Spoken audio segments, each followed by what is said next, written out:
We have officially made it to spooky season once again. So grab your pumpkin spice Oreos and start filling up condoms with mayonnaise to throw at your neighbors' houses. Or whatever it is the kids are doing these days. I don't know, I'm old and out of touch. But the spooky season is officially upon us. Halloween is one of the best times of the year. The weather's getting chilly, football is on every night, and everyone comes together to embrace the spooky season.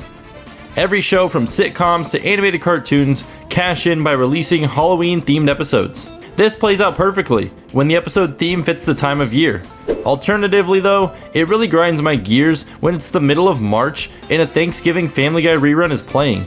I would rather watch my grass grow than watch The Simpsons celebrate Christmas in the middle of summer. For those of you who don't know, I hate my grass. It exists solely for me to waste my time mowing it.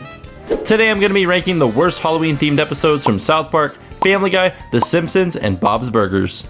We have the 3 legendary adult cartoons, and one of my all-time favorites with Bob's Burgers.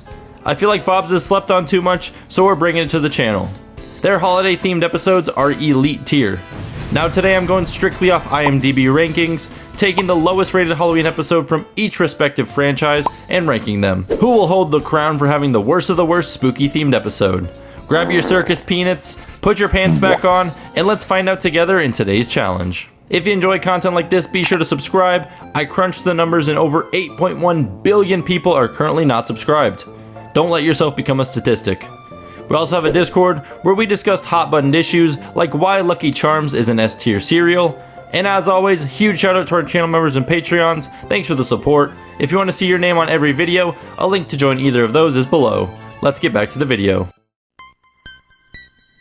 Throughout South Park's 27 seasons, they've done a handful of Halloween specials. When I think of a South Park Halloween episode, my mind always goes to the Nightmare on FaceTime. The main 4 boys dressed up as the Avengers trick-or-treating. South Park has plenty of spooky-themed episodes as well, Spooky Fish being an early season favorite for one of the show's more creepy episodes.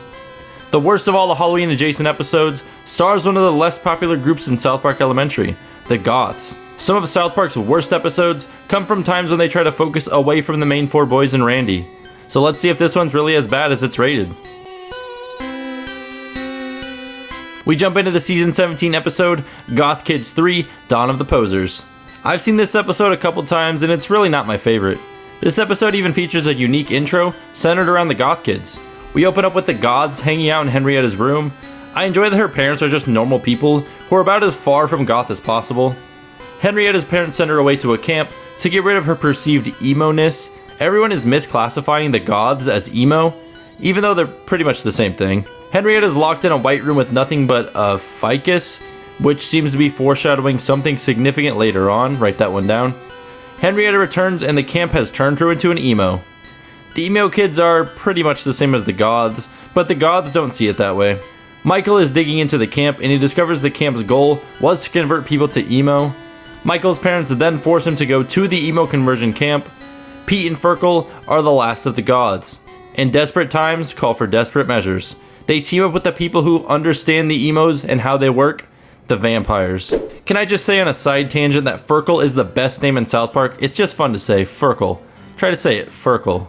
Ferkel. The vampires are a group that was introduced in the Ungroundable episode, so this one's a bit of a callback because they really don't get much screen time. The vampires have one adult member who hangs out with them for some reason, and he doesn't have a name. Overall, this episode isn't very funny, but the adult vampire member is one of the lone good parts. The vamps and gods summon the ghost of Edgar Allan Poe, and Edgar Allan Poe is one of the whiniest and most pretentious of all the vampires and gods, so he fits right in. Michael wakes up in a greenhouse where he finds that the emos are all actually just plants, like flowers, kind of a weird twist. The vamps, gods, and Edgar Allan Poe are going to save Michael, and they end up saving him, but that's when Ferkel reveals that he was a secret emo, destined to stop the gods. Ferkel's big moment was a fun little reveal, making fun of the fact that goth and emo is pretty much the same thing. And in another twist, it turns out the plants were all bought at Lowe's, and this emo conversion camp was a convoluted ploy to scare the janitor. This is all a setup for a show called Yes, I'm Scared, which is similar to Scare Tactics, involving a character who was barely in the episode. Henrietta is turned back into a goth as the episode ends, and this one's pretty bad. The story is really random and the payoff just feels like a slap in the face. There are a lot of loose ends that get wrapped up by saying, oh, it's just a prank. The entire episode lacks any humor aside from the unnamed vampire guy, and it turns out he's not actually a reference to anything, but fun fact, he is in the South Park Fractured Butthole DLC, and man, this episode is a tough watch. Going to the top of our rankings for now. Let's see if anyone can beat it. Similarly to South Park, Family Guy also has its fair share of Halloween episodes. The one that comes to mind for me is the one where Chris and Meg are at a Halloween party, and they end up unknowingly smooching in the closet. Reading this back, I can't believe my parents let me watch these shows growing up. I would like to think it didn't negatively impact me too much. The Discord will tell you my biggest crime is that my grammar is bad, and I have to heat my ice cream up in the microwave before I eat it. If them's is the worst things wrong with me, I think I turn out pretty okay. We're going into another late season episode with season 22's episode, Peter Peter Pumpkin Cheater. And this is one I haven't seen before, so this is uncharted territory. Joe has grown an extremely large pumpkin and he plans to enter the city's best pumpkin contest. You know, as you do. Brian and Stu are choreographing their costumes and Brian just isn't into it, which leads to them getting into an argument, and Brian claims he wants to go hang out with his other friends. Peter, Cleveland, and Quagmire are very annoyed with Joe's pumpkin, and they decide to steal it before it can go to the contest. In the Stewie plot, Stewie is Frankensteining Rupert to take Brian's place in his Cher and Sonny costume. Peter and the guys accidentally drop Joe's pumpkin, destroying it in the process. And Stewie believes his Frankenstein attempts have failed, and he wishes Brian was dead before going back to sleep. Rupert then very creepily sits up from his bed, revealing that he is in fact alive now. To fix the pumpkin and help Joe win the contest, Peter decides to go inside the pumpkin to offset the lost weight. I don't know how this would fix the giant hole in the pumpkin though. Are they going to stitch it back together? This doesn't make any sense. Everyone is gawking at McCloskey, who is known as the Pumpkin because he always wins the pumpkin contest. Being cool because of a pumpkin show is like winning a homeschool popularity contest.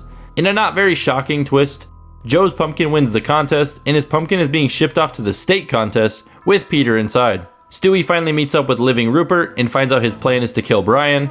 Rupert, they already did that in the show once and the fans were pissed. I don't think you want that level of smoke. McCloskey is suspicious of Joe's unreasonably large pumpkin, and it's strange that this isn't a euphemism for something else. This is literally what's happening in the episode. Peter emerges from the pumpkin, and in another weird twist, it turns out every pumpkin has a large guy inside of it. Again, not a euphemism, this is actually what happens. McCloskey admits he uses the same strategy to cheat in the contest before he drives off into the sunset, never to be seen again. Stewie arrives just in time as Rupert is strangling Brian. Rupert is doing his best impression of a teddy bear Chucky. Rupert wants to eliminate Brian, to be Stewie's one and only best friend. And after a struggle, Stewie ends up drowning Rupert in the toilet.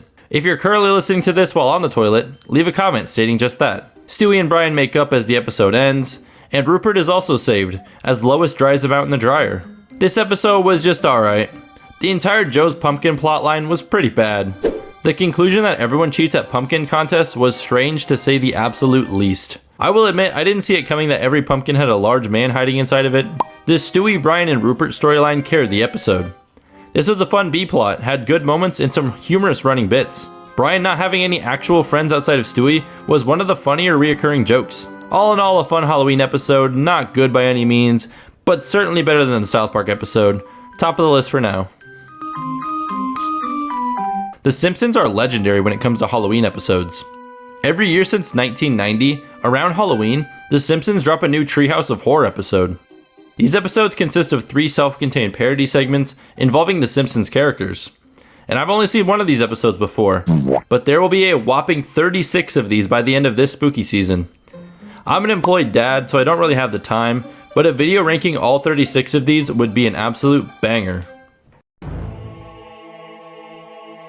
The Simpsons episode Treehouse of Horror 22 is the lowest rated of them all. I know my Iowa education has failed me because I had to look up and make sure I had the numbering right for these Roman numerals. At least I know how to shuck corn, and I know what a rhombus is. Editor, put a rhombus in the video right now.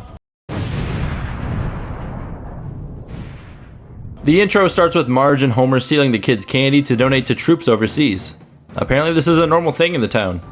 Homer runs off to a trail to eat the candy. He accidentally trips and falls down a gorge, getting his arm stuck under a rock. He frees himself by chewing off his arm, and once free, it's revealed the candy was swapped with vegetables, bringing us to our first segment, the diving bell and the butterfly. Homer wakes up paralyzed, recalling that he was bitten by a black widow. We can still hear Homer's consciousness as his family continues living around him. Lisa discovers Homer can still communicate with them by farting. Homer sounds like he has a steady diet of Taco Bell. Homer is talking like Hector Salamanca with his bell. As Homer is coming to terms with his new life, another spider bites him. This bite turns him into this paralyzed Spider-Man. And that brings us to the end of the first segment. Not much of a big payoff there. The second segment is Dial D for Diddly. It's a Dexter parody, and I've seen enough of Dexter through TikTok clips to have a good grasp on the show. So I'm excited for this one. Flanders is taking the role of Dexter, except he is still a man of God. The Lord is telling him to slay Mr. Burns. Oh, that was quick. Flanders receives his targets directly from God. The Lord is actually Homer speaking to him using a speaker and a voice modifier, and Flanders finds out Homer's behind this. Homer tries to burn the Bible, and God rips off his roof and strangles him to death. Kind of an ironic way to go. Abruptly ending this Dexter parody. Lastly, we have an Avatar parody called In the Na'vi. Bart is playing the main character who is body swapped into an alien body, and Bart is eaten by a mutant banana, but he's saved by a female alien. Well, I think it's female anyway. Bart and the alien fall in love and get freaky, and fun fact, in this alien species, both the male and female aliens have, and I quote, testicles. Bart is enjoying his time as an alien, and is soon to be a father of some alien kiddos. The aliens show Bart and Milhouse their source of hilarium, and Milhouse routes this information out to the humans, leading to an epic battle. The humans vs. aliens battle scene is a really cool fight sequence. In the end, the aliens are victorious in defending their planet, capping off this final segment. This episode was solid. None of the segments really impressed me. Since they fit 3 whole parodies into a 20-minute runtime, it does feel somewhat rushed. I thought they could have done more with the Dexter segment, and the Avatar bit was good. It's been 14 years since this Treehouse of Horror episode aired, but now they can finally do a parody of a new Avatar movie. I'm unfamiliar with the first parody, and it was just okay. Not my favorite episode here. I'm gonna put it under Cheater Cheater Pumpkin Peter on the ranking today. Most people probably don't know this, but Bob's Burgers has some amazing holiday episodes. Bob's is an all-around underrated show, and this is my first time covering a Bob's Burgers episode on the channel, and I am absolutely open to doing more. This episode has the highest IMDb rating of all the episodes covered today. Bob's has only been around since 2011, but they still have a good catalog of Halloween episodes. I can't think of many Bob's Burgers episodes I wasn't a fan of, so it's time to find out if this one deserves the lower rating. Our final episode of today's challenge is the season 13 episode, Apple Gorchard, but not gory. It's hard to believe that Bob's Burgers has 16 seasons. Feels like the show just came out yesterday.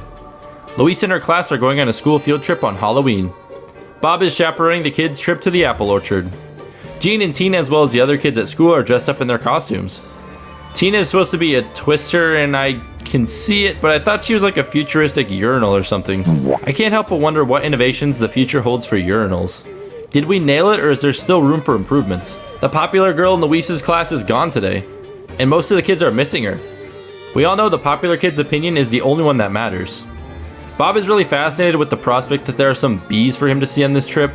Bob must have seen that Rick and Morty episode ending. You know the one. Louise is talking to her friend when this creepy horse ghost thing sneaks behind them in the forest. Jessica makes a sheep joke and the rest of the class laughs, and by rules of elementary school, she has now become the popular kid, and it flames her ego. I get it, Jessica. One time the Discord laughed at one of my jokes, and I haven't forgotten about it since. They will lie to you and pretend this did not happen. Do not believe them. Rudy is doing some magic tricks to captivate the Zoomer Brain TikTok attention span class, which makes him the popular kid now, threatening to win the Hero of the Harvest, which is just some bedazzled corn cob. Louise shows it's easy to entertain these Zoomers, winning the Hero of the Harvest award, and Louise is now the popular kid in class, and Jessica comes crawling back to her. Louise has been wanting to jump in the hay in the off-limits barn, and in the B-plot, Linda keeps leaving the restaurant to go to school and fix the kids' costumes. You know, the only source of income that they have is a poor, struggling family. Teddy is starving as Bob's is the only place he can get any nutrients. Teddy eating a bun alone in the restaurant is pretty funny. Teddy is just me when my wife leaves me alone for an afternoon. In the barn, they find some weird culty paintings. Once Louise and Jessica return, the orchard owners are dressed in creepy costumes. Louise runs away, thinking that she'll be sacrificed. Bob goes to comfort Louise, but they get lost in the apple orchard. Bob finds a soul beehive, completing his character arc. Everyone finds Bob and Louise. The owners explain that the paintings are for a haunted hayride that they do for teenagers. And I will admit the undead horse costumes are pretty spooky. Louise hasn't made it back for the school's costume parade. She was supposed to be a part of the group costume with Tina and Jean, but she shows up right in time. And that's how this episode ends, and it was pretty solid. The Jean and Tina B-plot was mainly just filler, but the Bob and Louise story made up for it. Not their strongest Halloween episode, which is evident in the rating, but I thought it was still a good one. Best Halloween episode of the bunch, and it's going at the top of the list today. When you challenge Bob's Burgers for the holiday special crown, you best not miss. Bob's easily takes the spot for the best episode of the day, and the bar between this episode and the rest was noticeably large. Family Guy and the Simpsons episodes were just meh. The South Park episode was downright bad in comparison to the rest of the field. If you enjoyed the video, make sure to subscribe. Let me know what your favorite holiday themed episode of any show is in the comments below. Join the Discord to tell me what your favorite candy is. Lord help us all if you think circus peanuts are actually S tier. Shout out again to our channel members and patrons. Thanks for watching.